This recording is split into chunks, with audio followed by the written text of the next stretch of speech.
Hello दोस्तों, क्या इस वर्ष आप भी एग्जामिनेशन देने वाले हैं?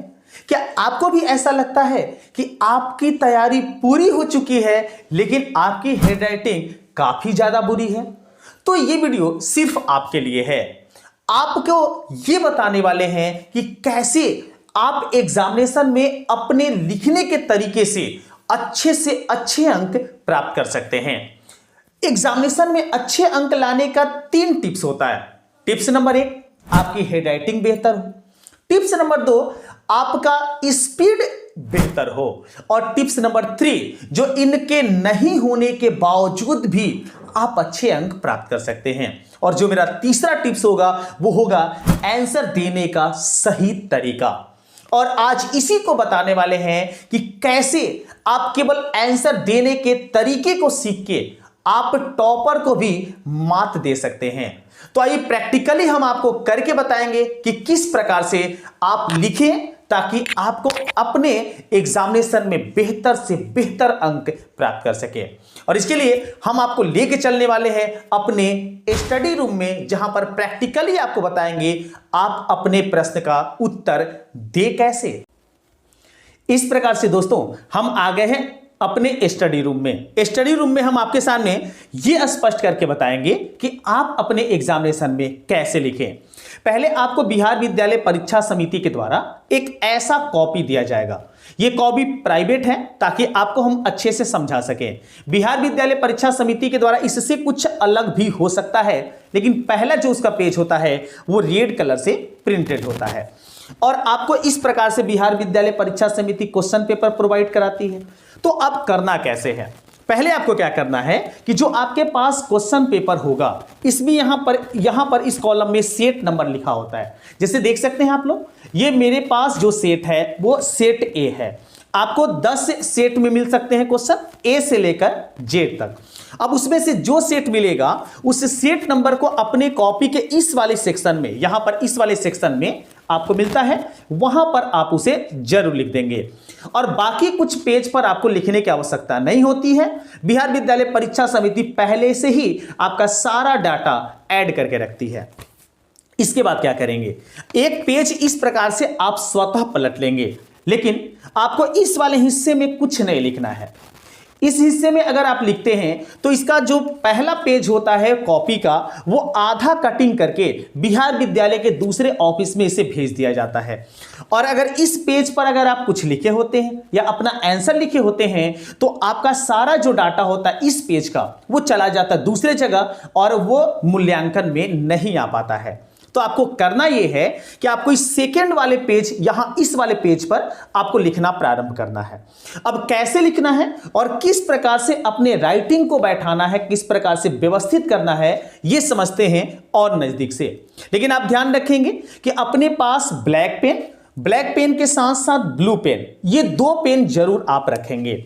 साथ ही साथ आप पेंसिल ले जाएंगे, स्केल की सहायता आपको पड़ेगी, स्केल ले लेंगे, अगर आवश्यकता पड़े तो कटर ले सकते हैं और इरेजर का भी यूज आप कर सकते हैं।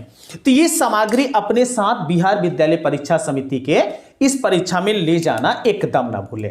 अब कैसे प्रश्नों का जवाब देते हैं, इसके लिए हम मैथ का पेपर लिए हैं और मैथ के क्वेश्चन को हम आपको सॉल्व करके बताएंगे कि आप किस प्रकार से लिखें ताकि आपको अच्छे अंक मिल सकें।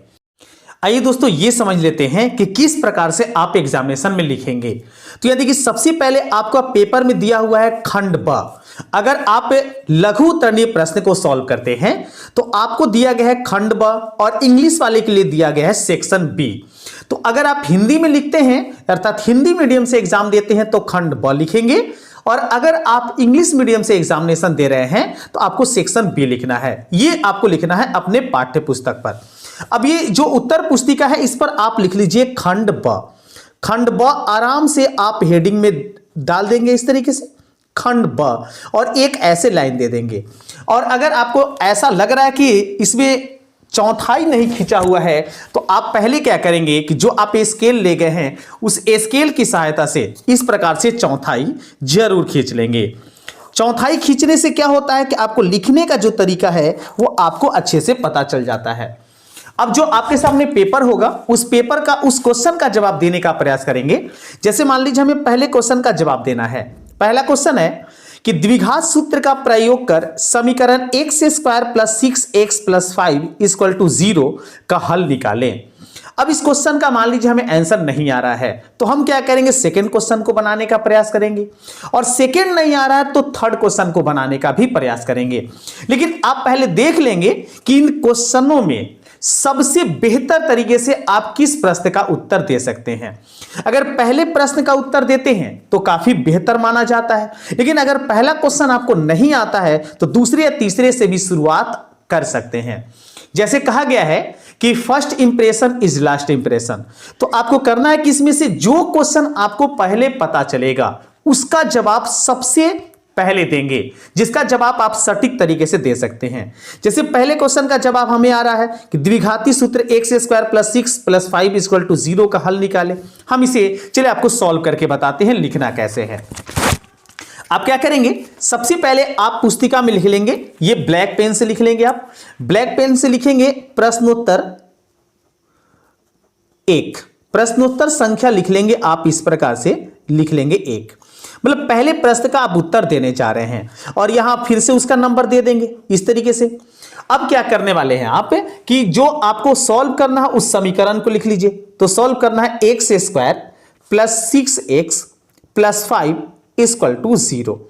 अब ये मेरे पास समीकरण हो गया। अब इसके बाद ब्लू पेन उठा लेंगे और ब्लू पेन से इसको सॉल्व करेंगे। अब इसको सॉल्व करना है आपको द्विघाती सूत्र से। तो सबसे पहले क्या कीजिए कि यहां लिख लीजिए कि ए बी सी क्या है। तो ए का वैल्यू है एक्स स्क्वायर का गुणांक 1, बी का जो वैल्यू है यहां पर है 6 और सी का जो वैल्यू है वो आपके पास है 5। थोड़ा सुंदर सुंदर अक्षरों में लिखना है ताकि आप अच्छे से समझ सकें। अब सबसे पहले आपको निकाल लेना होता है इसमें डी, और डी का फॉर्मूला होता है बी स्क्वायर माइनस 4ac। अब क्या करना है कि उसके नीचे, जैसे यहां बराबर है तो उसके नीचे ही आपको बराबर देना है, इधर उधर बराबर देने की इच्छा ना रखें। अर्थात इधर से उधर देने से होता क्या है कि थोड़ा सा ये रॉन्ग लगने लगता है, थोड़ा पेचीदा हो जाता है। तो आप यहां क्या करेंगे, बी का वैल्यू रख देंगे 6, तो कर लेंगे 6 का स्क्वायर माइनस 4, ए का वैल्यू मेरे पास हो जाता है यहां से 1 और सी का वैल्यू देखिए यहां पर है 5। अब इसे नीचे उसी तरीके से सॉल्व करते जाएंगे। तो 6 का स्क्वायर होगा 36 माइनस, और यहां क्रॉस करेंगे तो 4 5 हो जाता 20। अब 36 में से 20 घटाएंगे तो हमारा बचता है 16। मतलब डी का मान मेरे पास कितना आ गया, 16। लेकिन हमें सवाल में क्या निकालना था, हल ज्ञात करना था। तो लास्ट में आप आराम से लिखेंगे अतः द्विघात समीकरण के हल। इस प्रकार से दम आराम से लिख लेंगे, और लिखने के बाद इसका हल का सूत्र आपको पता है तो दम आराम से लिख लीजिए। द्विघात समीकरण के हल का सूत्र आप सभी लोग जानते हैं, x बराबर होता है minus b plus minus root d और बटा में 2a। इस प्रकार से लिख लेंगे और उसी के नीचे आप लिखने का कार्य जो है प्रारंभ करेंगे। अब माइनस बी, तो बी के स्थान पर आपके सामने जो वैल्यू है उसको पुट कर दीजिए। तो बी का वैल्यू यहां पर 6 है तो माइनस 6 जैसे वैसे रख देंगे, प्लस माइनस डी का मान देखिए यहां पर 16 लाए थे तो यहां 16 रख देंगे, और 2a का वैल्यू हमारे पास 1 है तो ये 1 आप इस तरीके से लिख देंगे। अब इसको दम विधिवत आप अच्छे से सॉल्व कर देंगे। तो माइनस 6 प्लस माइनस 16 का वर्गमूल जो होता है 4 होता है, और उसके बटा में 2 एकम 2 लिख देते हैं।